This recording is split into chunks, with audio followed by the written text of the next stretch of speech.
sans pour autant me présenter rien. Ok.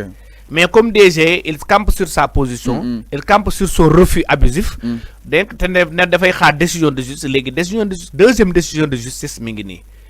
Légui si DG dafa amat benen comportement initial bi mu amone bu jëk ba né da fay xaar cour suprême. Donc ce sera un constat d'huissier waxna lako. Bu ko défé lool rek mo ci dess. Mais huissier yag na fa dem mais da koy né sax amoo droit dugg tout le temps. Wa loolu yëpp dañ koy constater par voie d'huissier. Même bu taxawé def barricade, même bu défé barricade dans les 4 coins à 100 km sax dañ koy constat d'huissier.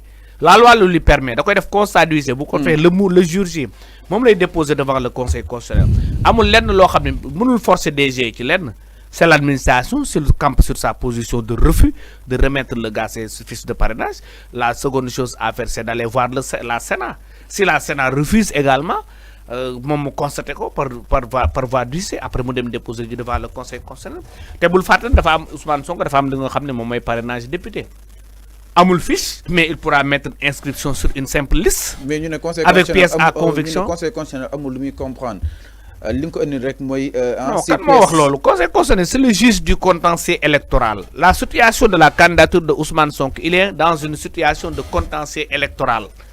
Donc le juge xam mëno ñëw ni li la ki di wax buñu entériner daf ñuy sonal. On va attendre le conseil constitutionnel le jour J.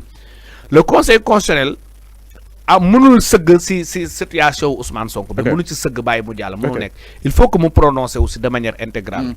te jàpp na si prononcer wu day jël en sa faveur. waaw effectivement parce que amul lenn loo xam ne parce que c'est une administration sélective entre la Sénat la DG et la caisse de dépôt. ñoom ñoo bañ beneen opportunité jox na leen léegi nag ñi ngi xaar ba xam il faut que ñu xaar également lan mooy jóge ci DG d'abord pour mën a def benn commentaire bu ultérieur.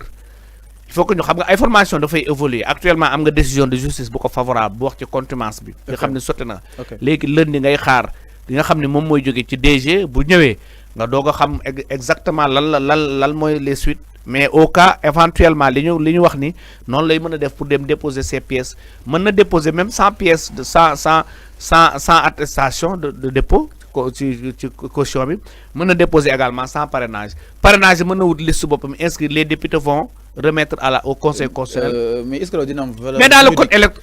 Mais en ce qui concerne cette valeur juridique là est-ce que liste boobu Ousmane Sonko di créer mën na am valeur juridique devant. Mais même DG li mu joxe amul valeur juridique parce que amul fenn ci code électoral fu ñu ko nee fiche de parrainage da nga koy numéroté. mais numéro yi day dem après au conseil constitutionnel. waaw moom laa la wax ma ne. dañuy sukkandiku pour def trier. non moom laa la wax si code électoral bi. amul fenn foo xam ne code électoral bi wax na ni dañ koy numéroté loolu administration moom moo ko numérotéel boppam. donc c'est moo tax conseil constitutionnel ci kii yëm boobu ngay gis waxul fenn ni parrainage rek la wax. nan la koy contrôler wax na ko mais waxul côté numéro moom numéroté wul. ci code électoral bi kenn numéroté wul. c'est la DG qui l'a numéroté. Numéroté pourquoi nag kenn xamul léegi nag comme c'est la DG qui empêche Ousmane Sonko non seulement numéroté na mais mi ngi koy empêcher bañ ko jox fiche am loolu conseil constitutionnel mënu ci sëgg si c'était vous le conseil constitutionnel il va falloir que tu vas étudier le dossier dans son intégralité. Alors mu nekk lu am solo exactement mais dafa nekk day nekk loo xam dafa ñuy xaw a jaaxal parce que suñu nee conseil constitutionnel day trier à partir de ces numéros di woo li nga xam nekk moo di candidat yi. Dans ce cas de figure, numéro de dépôt parce que par dépôt par ordre d'arrivée par ordre de dépôt. Conseil waxul ci numérotation yi nga xam ne DG moo ko def sciemment peut-être pour empêcher quelqu'un parce que bu njëkk ba par exemple njëkk amul woon numéro. donc jàpp nañ donc c'était préparé. Oui, c'est sciemment parce que les gens réfléchissent parce que comportement bi après moom moo koy wane. Comportement bi après moom moo koy wane.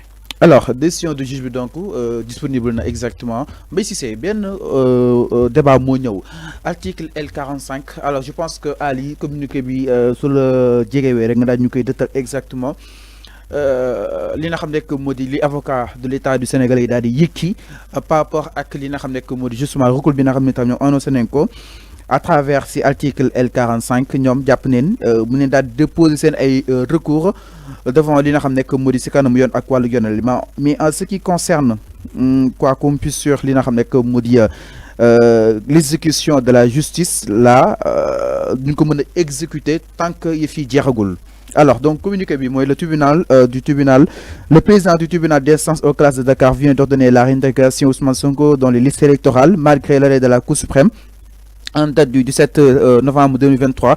L'État du Sénégal, se fondant sur les dispositions pertinentes des articles L45 et suivants du Code électoral, entend user de son droit de recours par l'introduction d'un pouvoir en cassation. En conséquence, la décision du tribunal d'instance de Dakar n'étant pas définitive ni exécutoire, Ousmane Sonko reste radié de dite liste jusqu'à ce que la cause soit définitivement jugée, fait à Dakar le 14 décembre 2023. Alors, nous avons analysé beaucoup de communiqués que ni tant que il fi jeexagul cette décision bi nga xam ni itam rendre nañ ko jëmale si Ousmane Sonko kenn du ko exécuté. Non, loolu c'est une décision, c'est un communiqué tendancieuse. ñoom c'est les avocats waruñu ko wax sax parce que que la loi sur la Cour suprême en ses dispositions moom yi nga xam ni fi nga xam décision yu comment dirais-je yu suspensive yi yooyu xam nañ ko yooyu en matière électorale bokku ci c'est une décision exécutoire. C'est une exécution exécutoire de manière immédiate parce que même l'article 47 du code électoral bi wax L47 c'est une décision à appliquer de manière immédiate. dañ ko ci wara duggal ci réintégrer ko ñom ñoy wax lolu peut-être pour cause de tardivité bo xolé même temps bi actuellement temps bi sax légui c'est favorable à Ousmane Sonko. Le temps actuellement c'est favorable à Ousmane Sonko parce que avant que conseil temps bi naka la ko favorable si parce que avant que Cour suprême di vider liste de parrainage yaa ngi jeex nak avant que Cour suprême le 26 décembre avant que même moi egg fofu avant que Cour suprême di ko vider xamul tax man le temps lui est favorable avant que Cour suprême di ko vider yaa ngi dégg parce que actuellement la décision n'est pas suspensive dañ koy exécuter juridiquement waxuma ñom communiqué bi di wax légui bu féké fi ak le 26 Cour suprême waxagul Cour suprême waxagul il est entièrement rétabli dans ses droits et devant le Conseil constitutionnel il fera être validé parce que duñu xam bul xam lan moy joggé ci nga xamni mom moy décision Cour suprême motax le temps empoigne actuellement en ce qui concerne l'agence judiciaire de l'État. L'agence judiciaire de l'État mo am droit gaawantu déposer recours pour juge bi kassewaat décision bi dakh ko définitivement pour ñu radio ko définitivement mom mo ci am intérêt mais actuellement ni fiñu tollu mais suñu xaré ba 7e jour bi soga déposer sen recours parce que li annonce kasse la ñom leen defoon waaw ñoo xam ñu déposer ko tay wala ñu déposer suba déggoo li mo la wax ñom ñoo ci am intérêt temps bi le temps n'est plus favorable à l'État du Sénégal mais le temps est favorable à Ousmane Sonko par rapport à cette dernière décision temps baa ngi dem dernière décision bi lui est favorable te c'est une décision exécutoire même bu fekkee DG bañ na bu ñu demee devant le juge Cour suprême avant mu ci Cour suprême même bu ci waxagul na ci wax suba ginnaaw suba déwon le temps est favorable actuellement à Ousmane Sonko amul lenn loo xam ne mën na koy perte ci timing bi mais ki nga xam ne moom mooy perte ci timing bi actuellement mooy ki nga xam ne mooy agent judiciaire de l'État moo bëgg ju rajo ko définitivement moom moo war a gaawantu dem balaa Conseil constitutionnel di prononcer wu à défaut le Conseil constitutionnel va prononcer à l'endroit de Ousmane Sonko. mais xam nga justement ba Cissé da ngay dalal xel yi une fois Conseil constitutionnel si bonne foi non dalaluma xel yi damay wax en tant que xam naa mais loolu da ngay dalal xel yi mais ñoom waa Pastef suñu sañoon liste parrainage yi du leen romb parce que moo gën a sûr tey nag Mbaye Cissé waaw xam nga yow ci yi may dugal nii ay commentaire politique la xam nga en tant que juriste du ma mën def commentaire politique gaawantu boobu dafay xaw a élémentaire dafay xaw a éphémère quoi mais man li ma la mën a wax en tant que juriste en tant que spécialiste en la matière la décision elle est exécutoire de manière immédiate la décision elle n'est pas suspensive également te le Conseil constitutionnel xam na ko donc le temps est compté actuellement pour l'agent judiciaire de l'État et non pour le camp de Ousmane Sonko. Ousmane Sonko il a intérêt à man bu ko neexee daagu def ndag amul leen lu muy xaar li ci des actuellement mooy déposer au niveau du Conseil constitutionnel moom moo ci des. Alors ñu ñëw si recours bi article L45 moo leen ko permettre.